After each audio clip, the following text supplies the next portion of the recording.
Pulang. Bab 9. Penyerbuan kasino. Pukul 8:30. Pesawat jet keluarga Tong mendarat di Bandara Makau. Pemandangan pulau kecil Makau di malam hari tidak kalah menakjubkan dengan Hong Kong.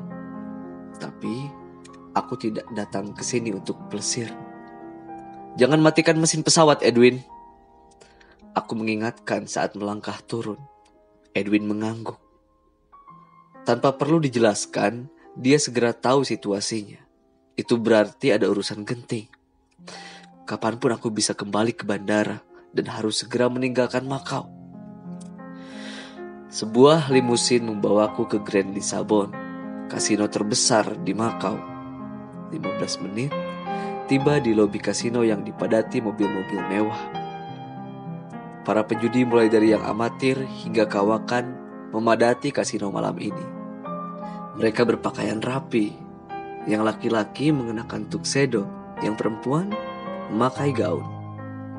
2 orang tukang pukul keluarga Lin yang juga menjadi security resmi kasino mengenaliku.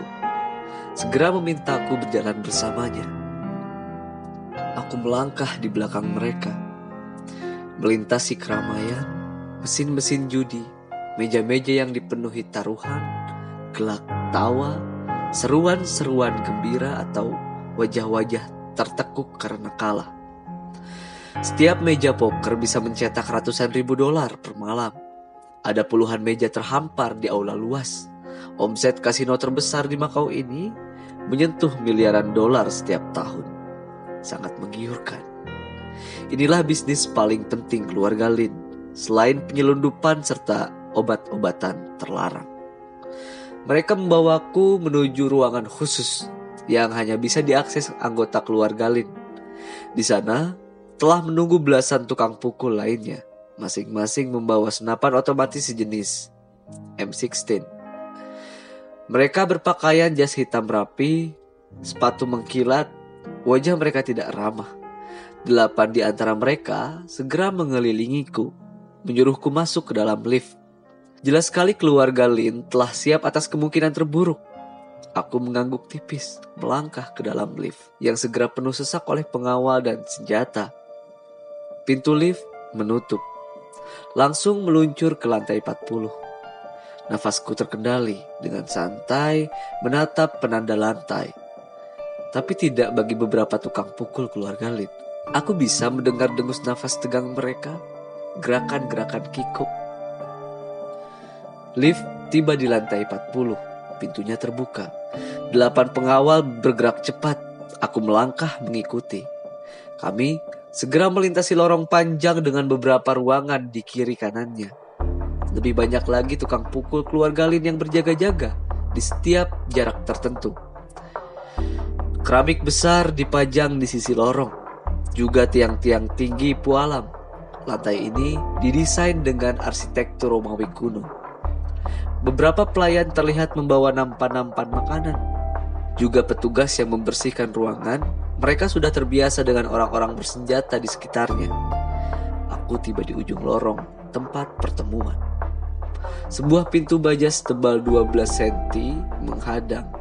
Seorang tukang pukul menekan tombol elektronik, bicara dalam bahasa setempat, memberitahu. Pintu baja itu berderit halus dibuka dari dalam. Aku menatap pintu. Aku sudah tahu soal pintu baja ini. Kokoh sekali benteng pertahanan keluarga Lin. Tukang pukul yang mengantarku menyuruhku masuk. Aku melintasi pintu, tiba di ruangan besar, lebarnya 20 meter, panjangnya 40 meter. Hampir seluas satu sayap gedung. Menghadap langsung ke kota Makau yang gemerlap. Ruangan itu masih disekat lagi dengan dinding kaca tebal, dan barulah di dalam dinding kaca itu terlihat dari kejauhan orang yang harus kutemui. Salah satu dari anggota keluarga Lin menahan langkahku, putra tertua. "Kau tidak boleh membawa senjata." Dia menatapku penuh hina. Aku mengangguk, mengeluarkan pistol Colt dari balik jas. Hanya itu senjata yang kubawa. Kubawa lebih karena nostalgia, bukan untuk mempertahankan diri. Pistol itu diletakkan di nampan meja. "Periksa dia." Dua orang memeriksaku. Salah satu dari mereka melepas ikat pinggang, menyita kacamata hitam di saku juga telepon genggamku. Mereka hati-hati sekali. Apapun yang tajam dan bisa jadi senjata diamankan. Mereka juga menyuruhku melepas jas serta sepatu. Aku mengangguk, tidak banyak bicara melepaskannya. "Periksa sekali lagi. Pastikan dia tidak membawa apapun ke dalam sana." Putra tertua keluarga Lin mendesak. Wajahnya sejak tadi merah padam menahan marah. Kali ini dua orang lain menggantikan, maju memeriksaku. Salah satu dari tukang pukul menemukan kartu nama di saku kemejaku. Kertas dengan ukuran sebesar kartu ATM bertuliskan si babi hutan, serta 4 digit nomor teleponku. Aku selalu membawa kartu nama kemanapun. "Kalian akan mengambil kartu namaku juga?" Aku bertanya, mengangkat tangan seolah tidak percaya. Ayolah, betapa paranoidnya mereka. Aku hanya datang seorang diri dan itu hanya kartu nama. Tukang pukul mengembalikan kartu nama itu ke saku kemejaku. "Bersih!" Salah satu tukang pukul berkata pendek kepada putra tertua. Temannya mengangguk. Dia sudah memeriksa 2 kali dari kepala hingga ke ujung kaki. Putra tertua keluarga Lin mendengus. Dia akhirnya menekan tombol, pintu kaca terbuka. "Tuan Lin, menunggu Anda di dalam." Aku melewati pintu kaca anti peluru, masuk ke dalam ruangan pertemuan, memperhatikan sekitar. Aku seolah berada di dalam akuarium dengan puluhan tukang pukul berjaga di luar, memperhatikan tanpa berkedip apa yang terjadi. Ruangan itu dipenuhi hamparan karpet tebal, terasa lembut saat kakiku menginjaknya. Pendingin udara menyala maksimal, suhu lebih dingin di sini. Tidak ada perabotan, hanya ada satu meja kecil. Tuan Lin duduk bersila di ujung ruangan. Di dekat meja itu, dia sedang meditasi, mengenakan kimono berwarna putih dengan sulaman burung phoenix emas dan simbol huruf LIN. Aku melangkah melintasi karpet, terus berhitung dengan segala kemungkinan. Memperhatikan detail, melirik jendela-jendela kaca besar ruangan yang menghadap kota Makau. Itu pastilah juga kaca anti peluru, bahkan rudal pun tidak bisa menghancurkannya. Aku tidak bisa melarikan diri lewat sana. Satu-satunya pintu keluar adalah pintu kaca, kemudian pintu baja dengan puluhan tukang pukul. "Cukup!" Tuan Lin berseru pelan. Suaranya serak. Mata sipitnya terbuka. Aku menghentikan langkah. Masih 4 meter lagi darinya. "Duduk!" Aku mengangguk. Aku duduk bersila di hadapannya. "Apa kau si babi hutan?" Orang tua berusia 60 itu bertanya. Tubuhnya gempal, pendek seperti perawakan tauke besar. Rambutnya beruban. Aku mengangguk lagi. "Reputasimu ternyata tidak omong kosong." Orang tua itu menatapku. "Malam ini, berani sekali kau datang ke sarang harimau seorang diri, mengganggu meditasi di ruangan favoritku.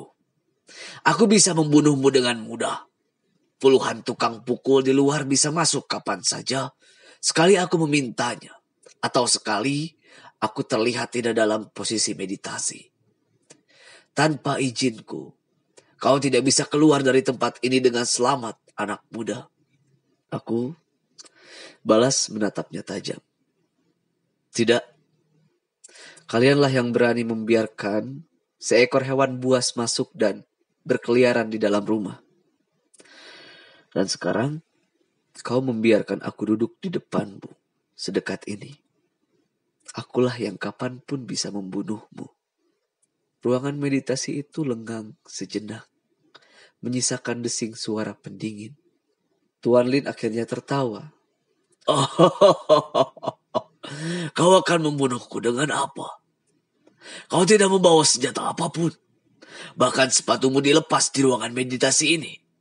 Aku tidak menjawab, tetap menatapnya tanpa berkedip. "Aku suka dengan anak muda ini. Kau benar-benar tidak memiliki rasa takut. Berapa keluarga Tong membayarmu, ha? Akan aku lipat gandakan jika kau mau bergabung bersamaku." Aku menggeleng. Tidak semua di dunia ini bisa dibeli dengan uang. Oh ya? Lantas apa masa depan keluarga Tong sekarang? Taukemu sekarat di atas kasurnya. Keluarga kalian akan kehilangan kekuasaan jika Tauke meninggal. Kau hanya menjadi tukang pukul pengangguran sekali keluarga Tong dihapus dari kekuasaannya. Tidak sulit melakukannya. Dia punya banyak musuh. Aku menatap dingin Tuan Lin. Biarkan apa yang menjadi urusan keluarga kami, tetap menjadi urusan keluarga kami. Aku tidak datang untuk basa-basi, apalagi belajar meditasi. Aku datang untuk mengambil teknologi pemindai yang kalian curi. Tuan Lin kembali tertawa. Itu tawa menghina. Dia menoleh ke meja di sampingnya. Prototipe pemindai itu ada di sana. Hanya sebesar tablet atau laptop di dalam kotak yang terbuka.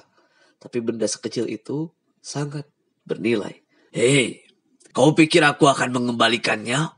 Keluarga kalian picik sekali jika berharap itu akan aku lakukan. Kami tidak takut dengan siapapun. Kau seharusnya takut, Tuan Lin. Oh ya? Bukankah kau hanya datang seorang diri? Aku cukup mengangkat tanganku sekarang. Pertemuan ini berakhir.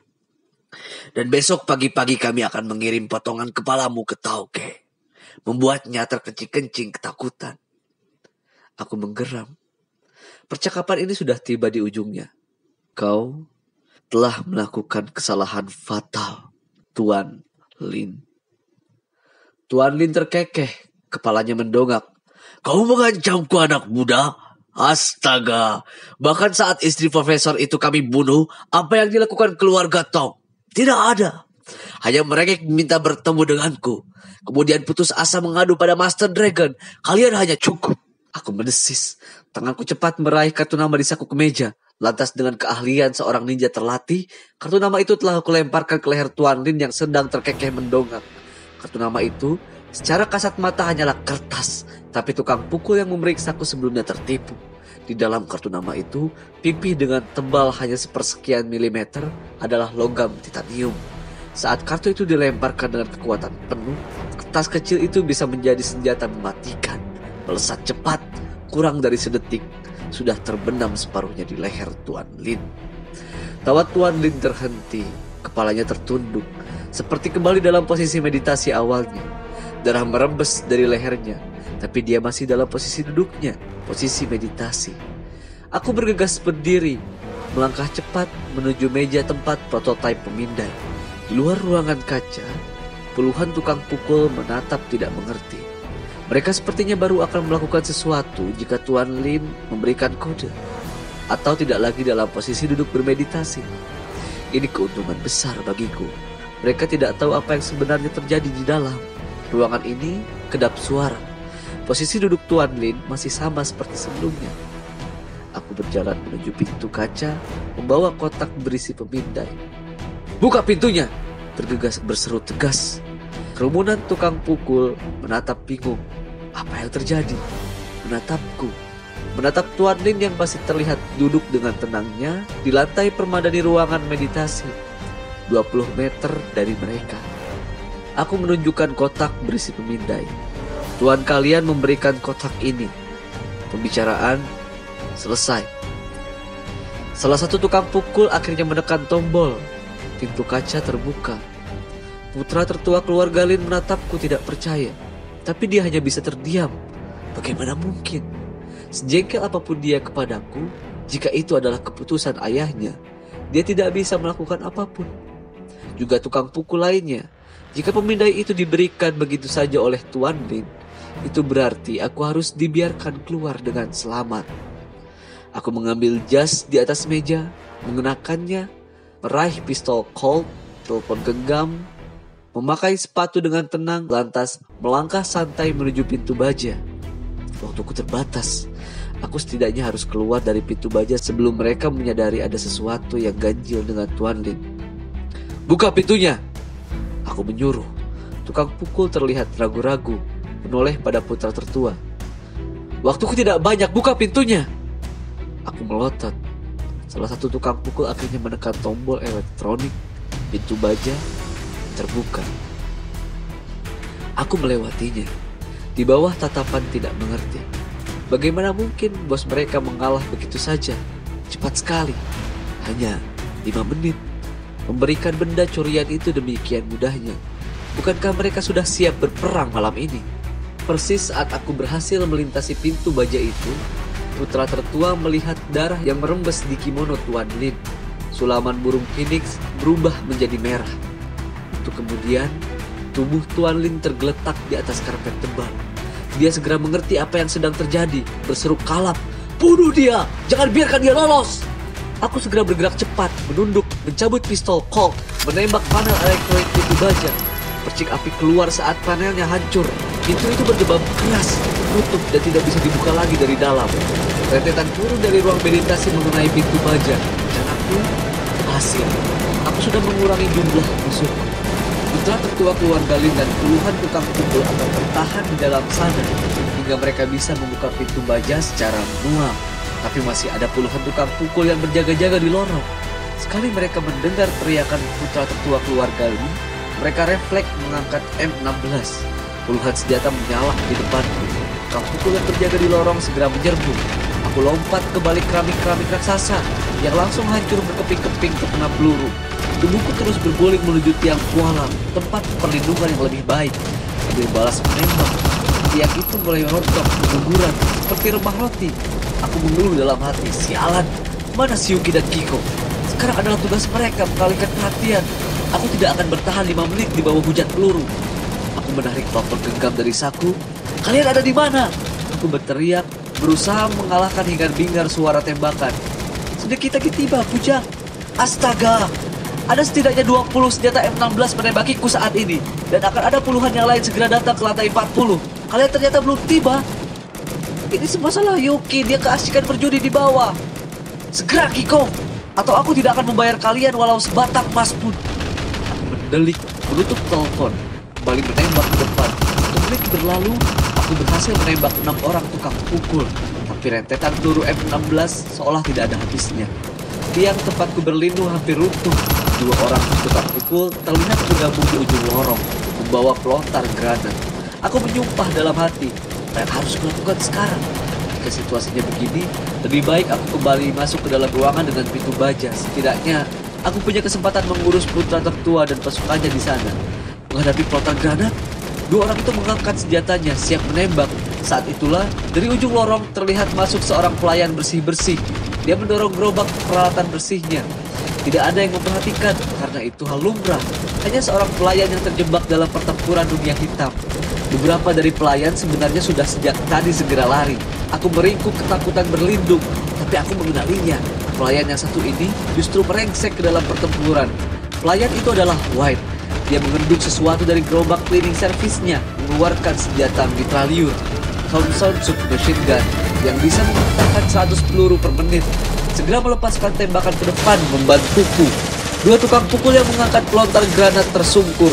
Senjatanya menyalak saat tubuh mereka jatuh, menembak sembarang rekannya. Meledak. Granat itu menghancurkan dinding beton lantai 40.